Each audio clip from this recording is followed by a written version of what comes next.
right, welcome everyone.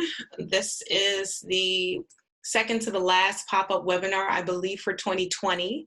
It's called The Artist's Cut. It was created kind of as a reaction to COVID and how things have changed, but some of the things are still relatively the same. This is specifically for singer-songwriters, producers, DJs, instrumentalists, curators, and spoken word artists. So a lot of the live interactive performers that are in the art sector, this is literally for you. Let me make sure I turn up everything. If you're having any trouble hearing me, please let me know in the chat box and I will respond accordingly. This is also live. And if you do not want to be seen when I close out the slide, you can disable your video at any time. Again, housekeeping, please keep it muted until the duration of the presentation, but feel free to continuously add your questions to the chat box. My name is Shekhinah B. I am a creative cultural producer, a singer, songwriter, a budget analyst, a strategist, and a curriculum developer. So diversity specialist, you could kind of see what it is that my specific area of expertise. And if you have any inquiries and have interest in a one-on-one consultation, please refer to the email info@thewce.org. We also would like to thank the Women's Coalition for Empowerment and the Pennsylvania Council on the Arts for sponsoring this session. So all proceeds are paid for by the Women's Coalition for Empowerment under the support of the Pennsylvania Council on the Arts. And if you're interested in any consultations, my information is here and I'll submit that again later in the presentation. We're gonna go over some things. Art economic empowerment, I speak about it quite frequently, and unfortunately it's a subject matter that has been, how can I put this, on the back burner in terms of artistry. Therefore, I am trying to make that the forefront. Talent has been the #1 push for artists, and sadly, that is not the only thing that artists should be paying attention to. We're gonna go over arts in the COVID economy because as a result of COVID, a lot of people have lost money, jobs. We've even lost contracts as a result of the COVID narrative, and we had to change some things. We're going to talk about record deals that have gone horribly wrong and why. And let's kind of revitalize your purpose. Like, what is it you're doing this for? You know, so just a series of information. For a lot of artists that put together original music, we're going to talk about the digital streaming comparisons. We're also going to talk about the music distribution comparisons and what the Music Modernization Act, what it is, how does it help you, how does it support you, and what does that mean for digital revenue distributions, as well as the trends from 2015 to now, and royalties, who gets what and why. We're also going to speak about the changes to social media as a result of club quarantine and the Facebook music bans and the alternatives to that. So I want to give you some strategies, some information, and as much as I could possibly do. So people ask quite a bit, what's art economic empowerment and why is it important? It is by far one of the most important factors to the existence and long-term financial sustainability of any artist. So you integrate workforce development skills, technology, and entrepreneurship in the sector so that you can not only create art, but make it profitable for yourself and not just the institutions. And it allows you to contribute back to the larger economy. And you as the artist, you're also the artpreneur, the artist who's an entrepreneur. You're ideally should be a business savvy and technologically aware, even more so now because technology will be the way that you thrive as a performer, as an artist. That is primarily how you will get your works out there, especially now as a result of us not being able to be in person. You want to have the ability to reach people and amplify your passion in a profitable way and make it an enterprise. And here's some fun facts that I want to share with you. People think that artists struggle because the arts isn't profitable. And that is a complete and utter absolute lie. The arts makes up over $800 billion to the US economy. So that is a fact. That is truth. $800 billion. Give me one of those billions, I'm telling you. I have my hand in a few fires working on getting my first billion. I say don't sell out, buy in, make it profitable and make it worth it. So the value of the arts culture, the production as of 2017 accounted for 4.5% of gross domestic product. Do you understand that's $877.8 billion? If you look down the chart, 5.1 million arts and cultural sector jobs in America accounted for 3.4% of all US jobs. So we're talking jobs, we're talking institutional money. Let's trickle it down some more. 166.3 billion profits from productions from nonprofit artists, arts industry in the United States. And how does that translate to you as the artist? Well, there are several ways that artists kind of showcase their material, their works, with the support of institutions. Our organization is one of those institutions that in part we showcase artists, but we also, unlike some organizations, we actually pay artists because we believe in not exploiting the talents, the skills, and the efforts of professionals. So we compensate them as a result of their work that they contribute to our world and to life. So this was information that was gathered from the National Assembly of the State Arts Agency. And I do have information for that. I'm gonna make sure I send a handout to everybody in the chat bar once I finish the presentation. So I'm quoting myself. Whoever told you the creative sector isn't essential to the economy was sadly misinformed. I'm gonna go out and say they lied. They lied and told you that it wasn't a profitable industry, because it absolutely is. So what happened? 2017, they said, wow, $877.8 billion.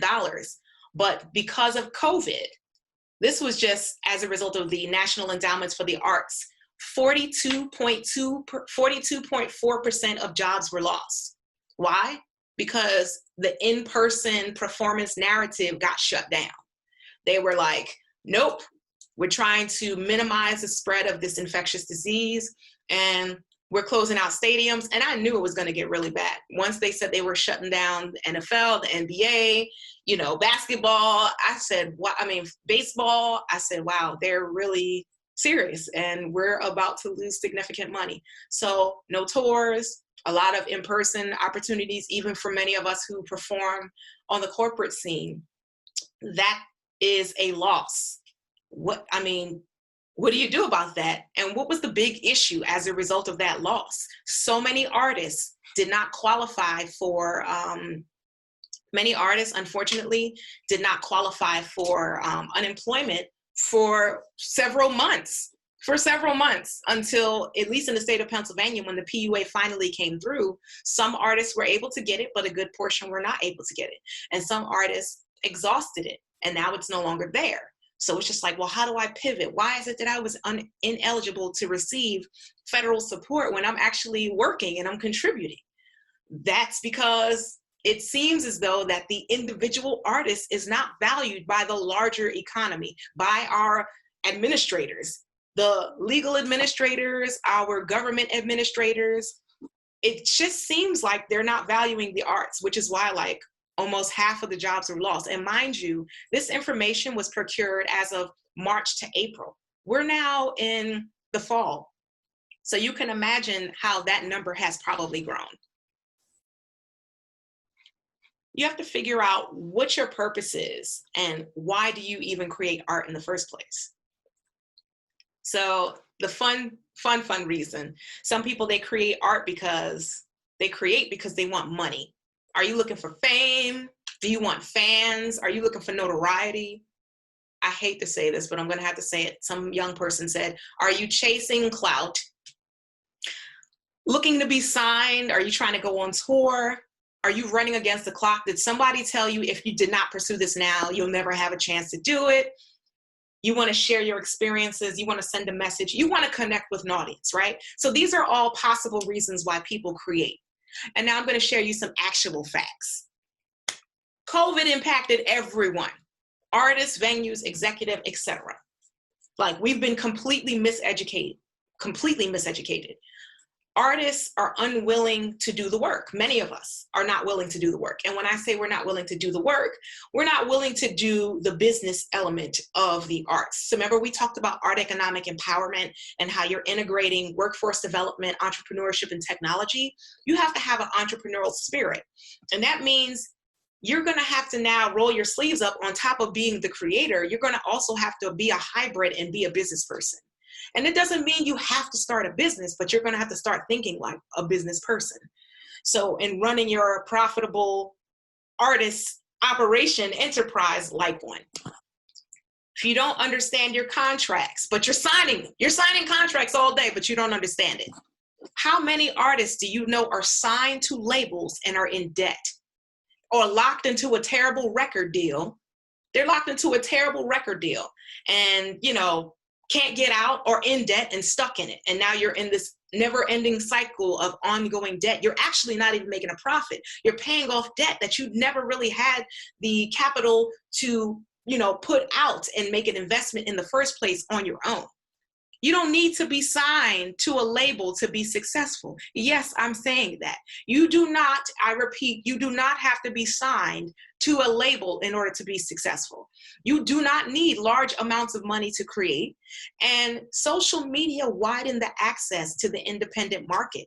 So you have a responsibility to define success and what that means for you. So you can't live in somebody else's possible reasoning as to why you should create art. You have to define that for yourself. And once you come up with your definition, a personal overview as to why you created your art and continuously create your art, you'll find the answers you need to start pursuing it as an enterprise, a successful one. Give me a moment to be human and drink some water. So let's talk about some costs. We just briefly talked about creating art, right? And I'm going to repeat this throughout the business of creating art. A lot of artists don't consider the costs associated with doing so. And as a result of that, either you end up in debt or you come out with a product that you do not have the budget to push to a wider audience. And you're unable to amplify your creations to a larger sphere of people who may be interested. You're trying to find your tribe, and by the time you figured it out, you're like, I spent all the money producing. Think about what I'm showing you right now. This is a pre-production workflow. It's just an example. It's not, you know, everybody's not gonna do it this way, but this is just an example. Some people set up companies, they have a budget and a schedule. You need to have key people involved in the project. You know, you need to create some plans, you need to secure and refine your budget. And then there's gonna be people involved. So I'm gonna name a few people that, you know, a lot of vocalists and musicians consider. Obviously, your musicians, your instrumentalists, your vocal artists, vocalists. We're talking about producers who actually produce beats for you, the audio engineers who helps to master and do all of the audio production and sequencing for your product. Let's not even get into the management. If somebody paid for that for you, or if you have to rent a venue to do a video. So these are all costs that sometimes artists overlook. And then by the time they finish the product and people are clapping it, you might have got several standing ovations and you're wondering, well, where is the money? I don't see the money. Well, because a lot of it was spent doing all of the pre-production. We're not even touching on the post-production. Look at this. Wow, look at this. You think tours come out of nowhere without an actual plan? Tours exist as a result of artists having the physiological ability to do a tour, because tours aren't easy and you need to actually be in physiological, mental health. You need to be healthy in order to actually do it. But before we even get there, we're talking getting your music played, doing interviews, your marketing budget. We're talking mass market audience. We're talking commercials. This stuff costs money. And you have to be willing, capable, and able to promote it. You think when people get on like the Wendy Williams show or the Breakfast Club and they're promoting the album, they're not getting paid to do that. But guess what? The cost to get there. So imagine if I'm in LA and I need to fly to New York to go to the Breakfast Club or go to Hot 97 or go have a meeting with Puff Daddy and, do some kind of a video to promote my music. That's costing money. And guess what? Even if you don't realize that the checks are clearing to pay for this, somebody's going to need that money back. And hopefully your album sales reflect a not just getting back what you put out, but actually creating a profit. This is something that you want to consider. This is a music business model. I'm not saying this model is for everyone, but this is something to really think about. Even with your streams. I mean, you know how difficult it is in today's era for people to buy music? Why am I going to buy music when I can bootleg it for free online? Okay, let me not say the word bootleg. If I can listen to your music without purchasing it for free on YouTube, on Spotify, on SoundCloud, why am I going to pay for it? Like the day of these selling CDs is coming to a close. The CD sale is now like almost obsolete technology. I mean, they're not even making cars and laptops anymore as of the last couple of years with CD drives in it. You know why? Because it's like going in the box of the tape deck. It is now primitive. I hate to say that word, but it's true. It's primitive.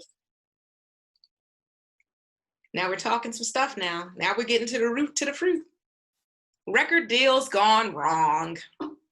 Each and every person that is listed here has had a record deal that they either cannot get out of, still in debt from, and wishes to kill the whole deal altogether because it has demonstrated to be a thorn in their side. Meg the Stallion. She's right now a very popular rapper, artist, brand. She's done a lot of things. Recently, she had a terrible record deal. She said, I signed something when I was like 20 years old. I didn't even know what I was signing. And when I signed it, I had no idea that it was going to lead to me not making any money. I'm not making any money. You see her dressed all nice. You see her traveling around, performing, going from this show to that show. Guess what? She's in debt.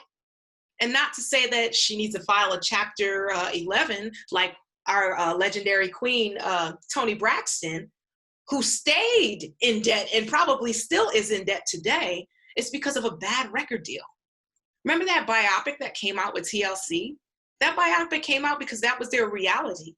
TLC was stuck and locked in a deal that they signed when they were children. They weren't making any money. You know why? They were the #1 selling female group of that time. Period. I don't even know if any group coming out now could be comparable to the level of sales success that these women made, both on tour and from CD sales. I mean, I was always excited when TLC videos came out when I was a young woman. And to see and to know that they were in such debt that they had to put out a movie. And they even said that before the movie came out, that, wow, we're broke. They went to an award show, won all of these awards and said, hey, we don't have any money. And I'm just like, wow. And now let's talk about just briefly Kanye West. Kanye West. I mean, he's the main one talking about, I'm not laughing at him, but it's just, this picture is actually kind of funny. He actually looks a little decent. But Kanye West, he was someone that was very, successful when he came out with College Dropout. But guess what? He doesn't own his own masters. And when you don't own your masters, ownership is key. Again, the entrepreneur mindset. You as an artist, you don't have to give up your masters, but many do because they want to have that backing by the record label. And if the record label sees that, you are a worthy investment and they can make money off of your work long time, they're going to say, you know what, we'll buy them off you and we'll invest money into you. But now you're owing money. You're going to constantly be owing money. And guess what? Every time you perform the music that you actually created, they own it and they own you. Oh, my friend Paul McCartney of the Beatles. Paul McCartney. I know he wished he never told Michael Jackson about the music industry. I wish he never did. I know he wished he never did. Let me not say I wish he never did. But he decided to share some business information with Michael Jackson. And unfortunately, that information led to Michael Jackson owning the Beatles catalog, which is worth millions. He owned it even up until he passed. So it's just letting you know the narrative of the record deal is an antiquated, vision that no longer serves the same purpose that artists thought it did. Matter of fact, it never really served a great purpose. They call them the 360 deals. I'm going to get into the 360 deal. But these are all examples of people that you can see on any screen. They've traveled around the world to the 7 seas, and yet many of them are in debt. And if they're not in financial debt, they're indebted to the labels, the companies that own their rights, own the rights to their catalogs. It's like, well, where's your publishing company? Sorry, I never created a publishing company when I came out. Why?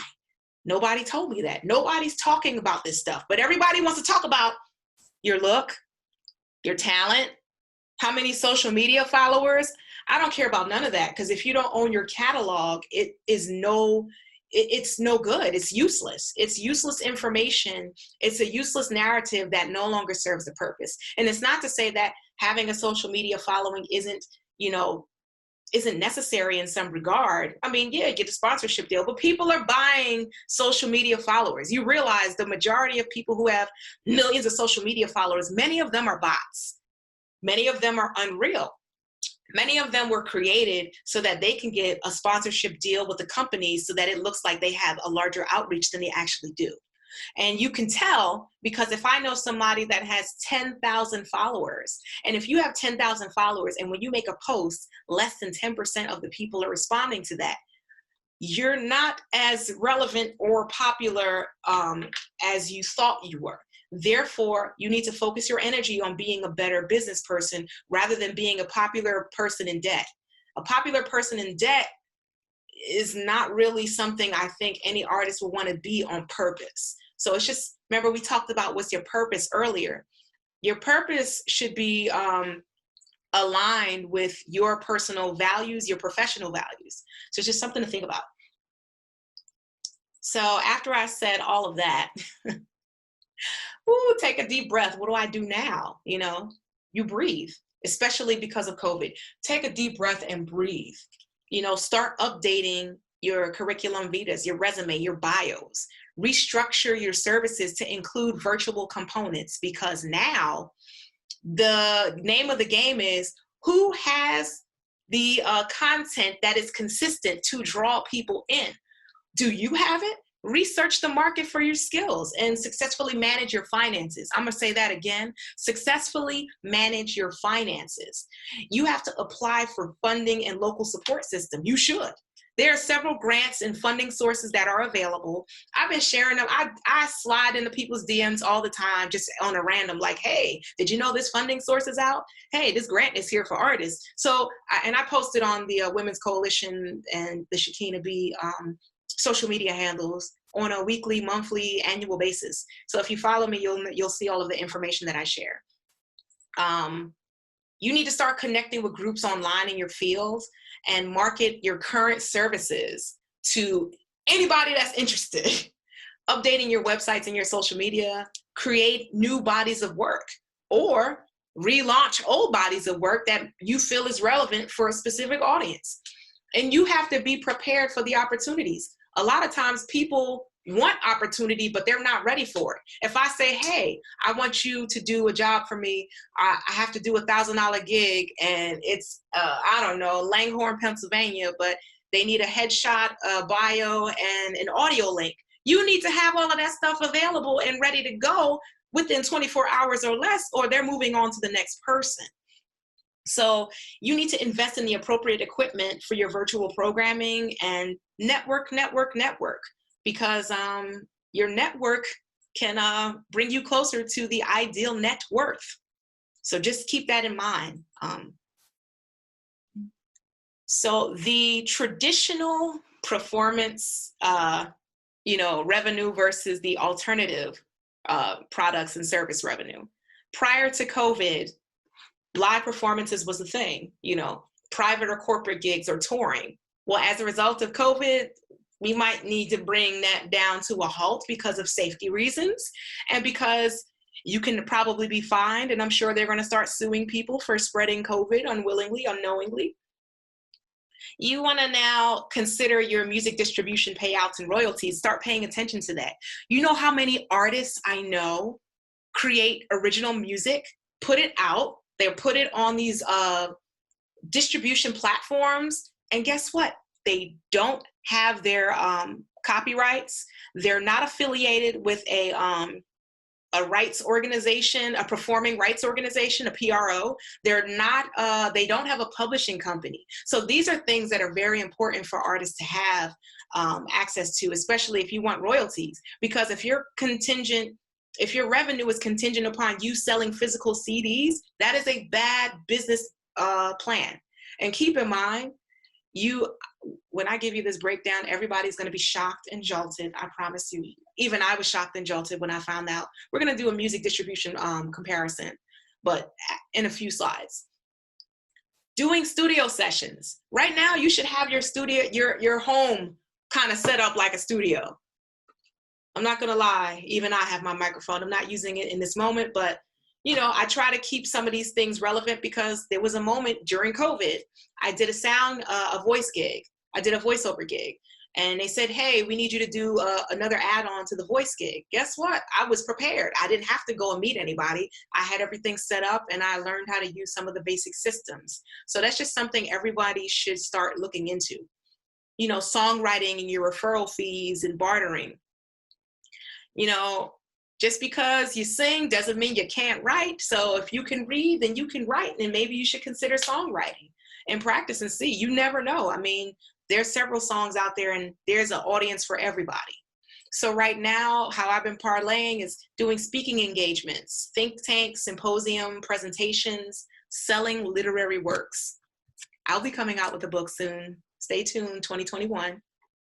Merchandise, selling curriculums. That's like huge right now, selling curriculums. So I literally develop curriculums and now there's something that's available for sale. Voice work, becoming an educator and teaching master classes. Imagine if you have over 20 years of experience doing something. You don't think that's a master? I mean, it only takes the average person about 5 years in post-secondary education to get a master's degree, maybe 6. But I mean, if you got over 20 years and you're doing something and doing it well and you have a decent repertoire and portfolio to reflect that, you should consider the possibility of maybe even doing a speaking engagement about your experience, to sharing the insides of the profession, or perhaps doing a master class. Podcasting is huge. Everybody has a podcast right now. Everybody has a podcast. And as a result of Zoom, we're all doing webinars. So this is something that we have to now add into our toolbox. All right, I said I was going to talk about it. Take a look, everybody. We're going to sit right here. We're going to let this sit right here for a hot second. Let's think about the, oops, let me go back. Sorry about that. Let's think about the music distribution comparison sheet. Do you see this? Do you see that Amazon, which is like a multi-billion, I'm sorry, as a result of COVID, they made about $1 trillion. A multi-billion, now $1 trillion company. Do you realize they're giving you less than a penny for your streams? For work that you sweat and you probably spent thousands, hundreds of thousands of dollars to put together, and they're giving you 1 penny. 1 penny, not even, less than a penny. So look at that. Decimal point 0, okay, 0.011196. And that is the highest out of all the other companies. So just think about that. Think about what 10 streams would get you. What 100, what 1,000, what 1,000,000. Most people I know that are emerging intermediate artists aren't getting that. But just imagine what that translates to revenue. That's not sustainable. It's not financially responsible, because what it says is, I invested thousands of dollars to put together a project and perform it. And when it's streaming on one of the largest multi-billion-dollar distribution systems, I make less than a penny every time somebody listens to it. And now that CDs are becoming obsolete, Why would someone want to buy a CD unless they just really love me? But they're not going to really use it because most of the technology is no longer relevant to be used for it. So just something to think about when you decide to put together a project. Look at that, less than a penny, not even a penny. You ain't getting a penny on any of this for one stream, not even. All right, now we're gonna get into it. I call this the quick payout math. And I say this because I was interested to know, because I remember when I received my first $8 royalty check, what the hell was going on? I said, this cannot be right. I had however many streams I had. This should translate. And they said, oh no, darling, this is what it is. So right now, as of 2020, quick payout math, Amazon for 1,000 streams, $11.96. 10,000 streams, $119.60. I'm going to skip 100,000. Let's go straight to a million. A million streams, 1 million streams is less than $12,000. Do you know what type of marketing you would have to do in order to pay to actually have your stream that many times? Do you understand? And it can't just be you streaming. I mean, think of every single friend you know. Do you think they're listening to your music a million times? Do you have a million people that would say, I'm going to stream your music all at once? No. You know what made WAP successful? It was short-lived. It was short-lived because the marketing and the current situation, everybody was home. It was controversial. It had two of the most popular artists in the, I guess, hip hop industry that were relevant, to the culture. They had, millions of streams. But look at what 1 million streams gets you. Imagine 100,000 streams. If you've ever had more than 100,000 streams, just type yes, click yes, say yes to yourself. Just put yes in here if you've ever had 100,000 streams. I remember I saw someone say, I got 50,000 streams. I'm really happy. And I was like, oh man, I'm clapping for you. I'm like, that's super cool for an independent artist. Lord knows I did not realize what that meant at the time. Now I do. Look at that. $1,100? Could you imagine you couldn't sustain yourself for 12 months with that? And let's say hypothetically you got 1 million streams from Amazon or Tidal or YouTube Red or Apple Music or Spotify. I just named a couple of them just so I can give you the context of the information. If you were given this opportunity to have 1 million streams, right? And you have rent, and your rent is $1,000 a month.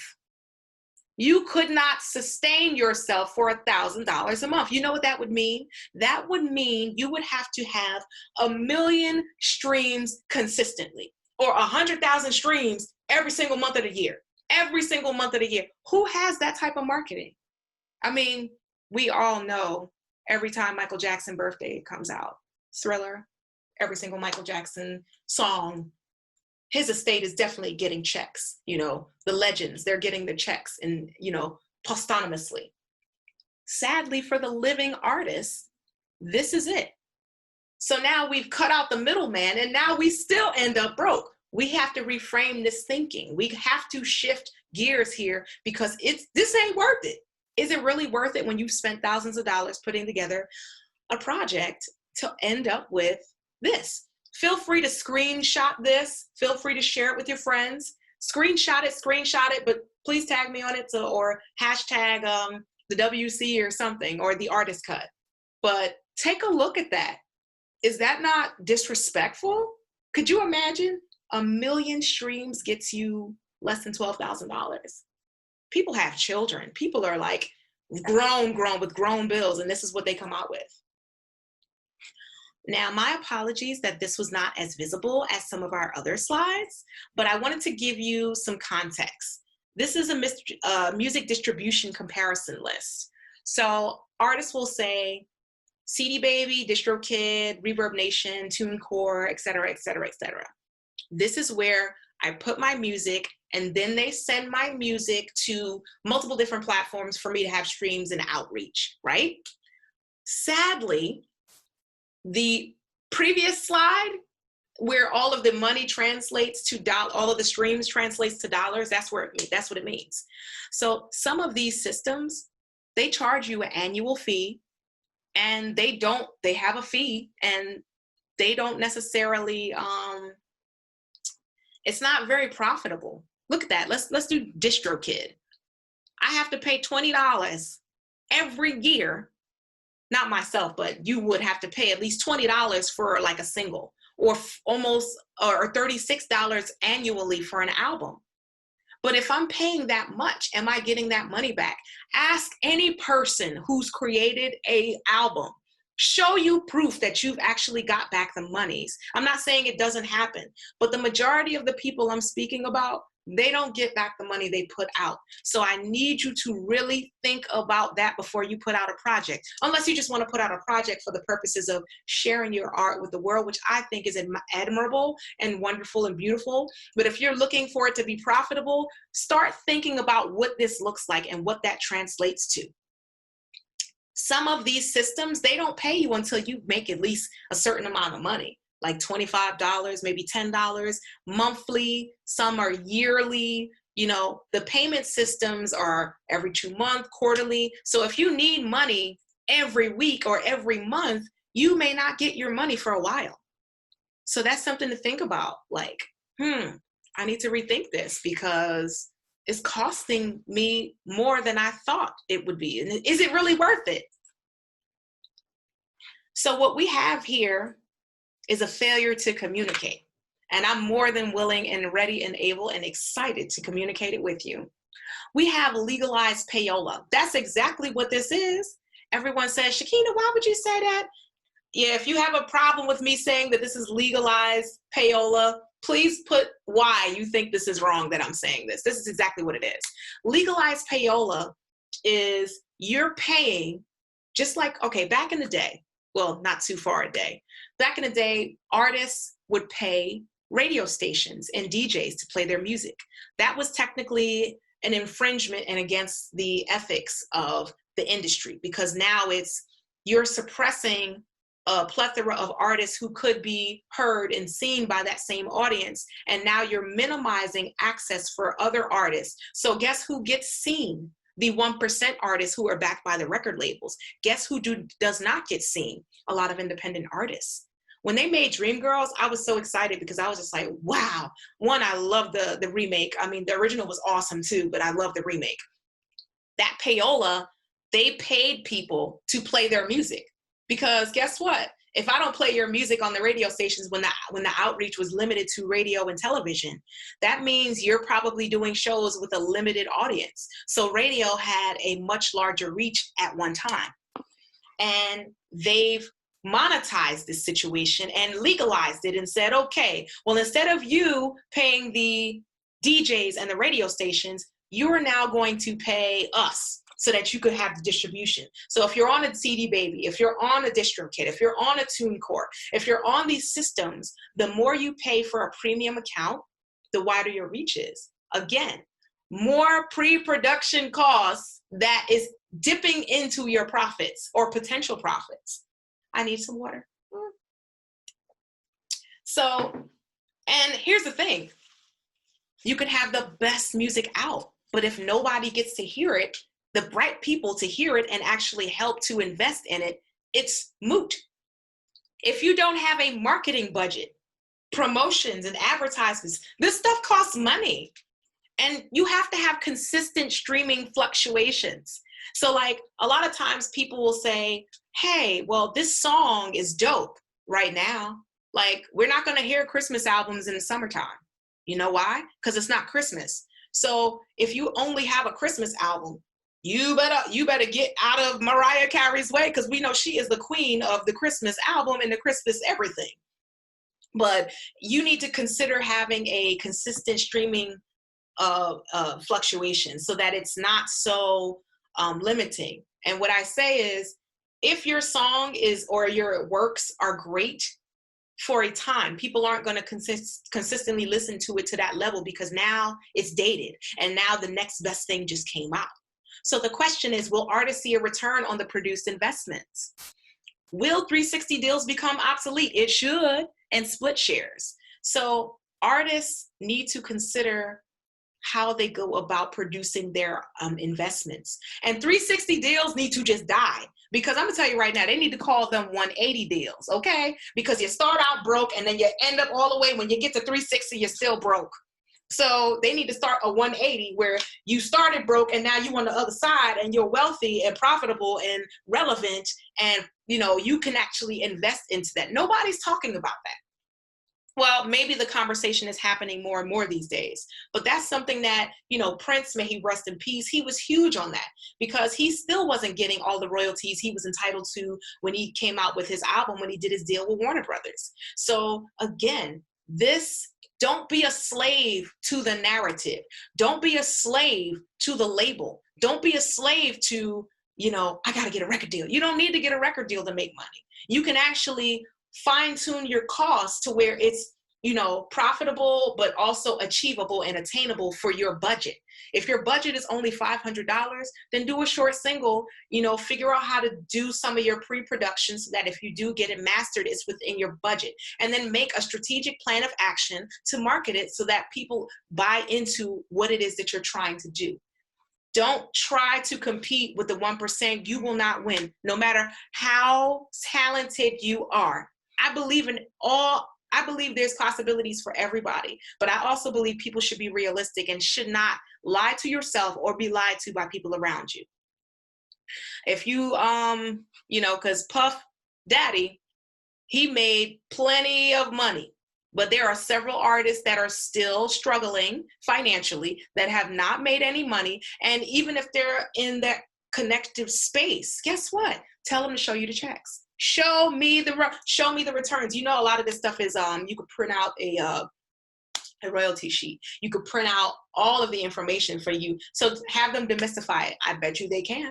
I bet you they cannot, because it's a real thing. So we need to really dispel that whole idea, and make that obsolete. The 360 deal needs to end right along with CDs and the tape deck and antiquations. As a result of the Music Modernization Act, which became a law October of 2018, this was where they said artists are now supposed to benefit from their works. You're protected now. But that's fortunately for independent artists who didn't sign away their soul to a record label and who did not sign away their soul to the industry. And fortunately, this law was put into place to kind of cut out the middleman, but sadly enough, we still see the results of that. So there's a lot more work to do. But as a result of this, Sound Exchange came out, and Sound Exchange assists you with procuring all of your royalties. So you sign up with them, sign up with Sound Exchange along with your, your PRO, and then you ensure that all of your royalties are being received. And they make sure you get your money. I promise you, they make sure you get your money. Yeah, I'm still trying to figure out why was this not, a thing however many years ago. But I'm glad that it's here, and hopefully it improves, because less than a cent for a stream is that's just slavery. I mean, not even a straw penny, but less than a cent, really. That's just out of control. Take a look at some information here. So we're looking at U.S. digital download revenues. Take a look. We're looking at albums, tracks, and ringtones, right?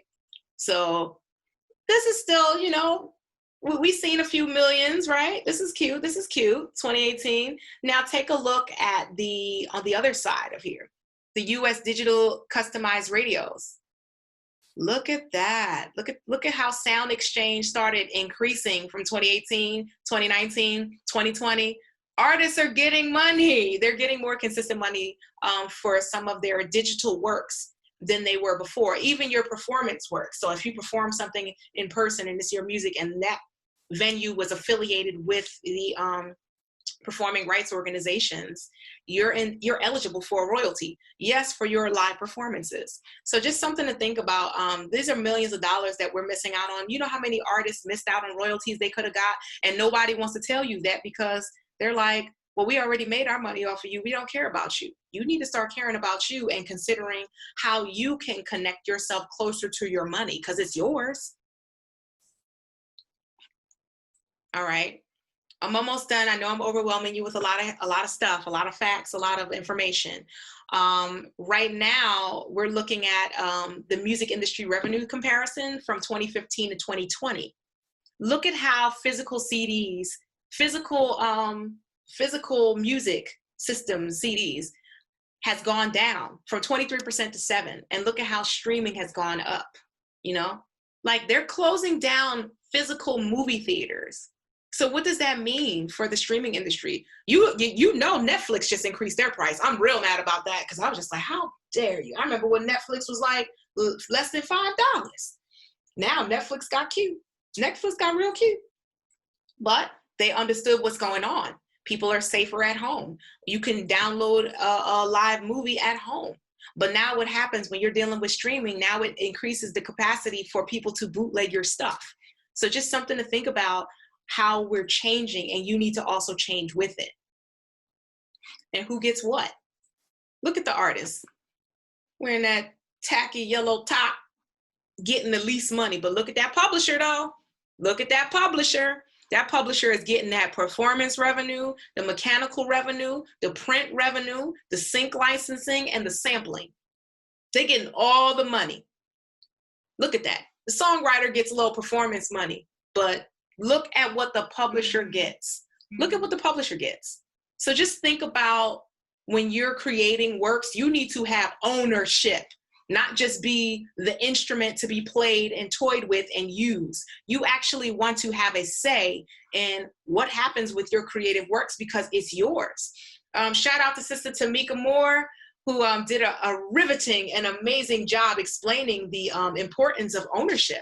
I'm gonna send a link to that for those who didn't see that last webinar. Ownership. Nice. Everybody went to Club Quarantine, right? I know I was in Club Quarantine with my socks on in my kitchen and in my living room. I mean, I was so excited when D-Nice came out and, you know, did this music because I was getting so depressed being at home. And I mean, granted, I love being home at times, but man, it was getting hard because we couldn't go anywhere. We were stuck in and nowhere to go, at least legally. D-Nice created an environment for people to love. But sadly, something changed because he got over 1 million people. He had Michelle Obama and Janet Jackson and Tyra Banks walking in the room. I mean, walking in the room via Instagram, right? But guess what happened? If you follow D-Nice, because I do, because I'm a fan, look at what happened. They said, try again later. We limit how often you can do certain things on Instagram to protect your community, our community. Tell us if you think we made a mistake. You know why? Because he was playing the music that belonged to artists without going through the appropriate channels to ensure that these artists were receiving their royalties. You didn't put in a song, you didn't put in a set list for the PROs. Did you pay for the mechanical licensing? Probably not. And now Facebook, which is owned, Instagram, which is owned by Facebook, has a responsibility not to infringe on the intellectual property of said artists. Enter in the Facebook bans. Facebook bans music. Did Facebook ban music? Ban music, kind of, sort of, kind of. They unfortunately made limitations where you're not eligible to create a music listening experience. And why is that? Your music listening experience can cause Facebook to have a lawsuit with competitors whose setup is made for these types of experiences. Facebook was never intended to be a Spotify, but you know, when people started doing their live streams and then all the DJs started jumping on and Ricka doing their club thing because we had Club Quarantine, which was great. People loved it. But I'm sure Facebook got a nice little letter saying cease and desist, and now you're going to have to put protections in place because we already have systems that set up for that, and you're not set up for that. Therefore, if you do not put a stand down on your consumers, we're going to now tax you. So Facebook said, we're not doing that no more. I literally just got an email today from YouTube now. So I guess we'll see what the changes are going to be. But here are some alternatives to streaming if you are a live performer other than Facebook. We got Twitch. Twitch is cute, and they can simulcast, Patreon, YouTube, Periscope, live stream, Restream. You definitely want to set up with Restream because they have a free account where you can actually Restream to multiple different platforms simultaneously, so simulcast. And now Trubify, I just heard about that one. They're supposed to be a system, a platform that allows you to stream, and you will get a higher revenue payout, higher than even Amazon per stream. So if somebody's viewing your videos too, you also get a royalty for that. I have links for all of these things if you'd like the handout. We got Ustream, Zoom, Dcast, and Mixcloud, and StreamYard. So these are all systems that are very available for anybody, and all of these, they have free versions. So I say don't pay money until you start seeing the potential of money or money itself. So a lot of these systems are free and available. I'd like to thank my institution for providing me with this free account until possibly sometime next year in the summer.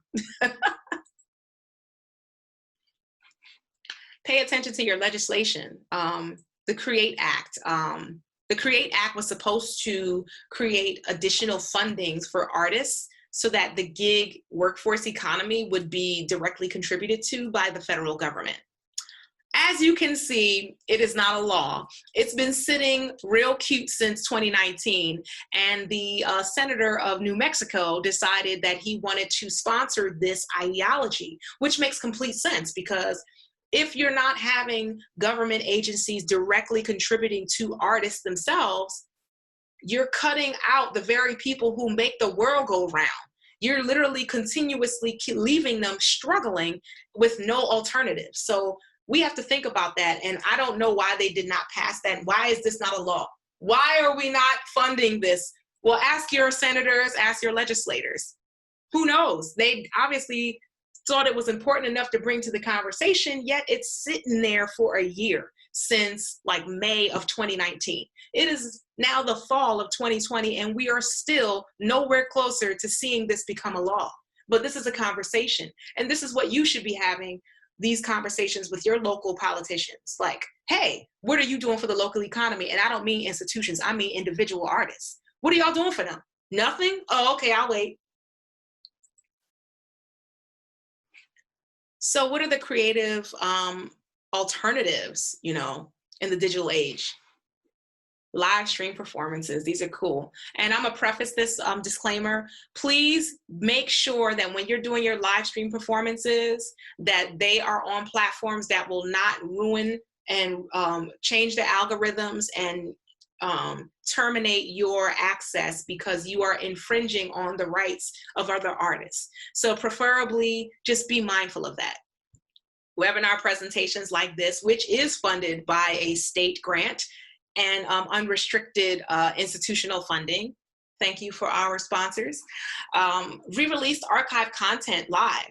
I think it's great. OBS is a great system where you could come out with stuff that was previously recorded, especially if it's high quality, and now you can re-release it as a live stream video. That way you're interacting with people in live time, letting them know, interacting with them, asking them questions they can answer. You can answer their questions as well. And connecting with your sponsors virtually. We've had several sponsors over the years, and we still have sponsors, and COVID never stopped any of that.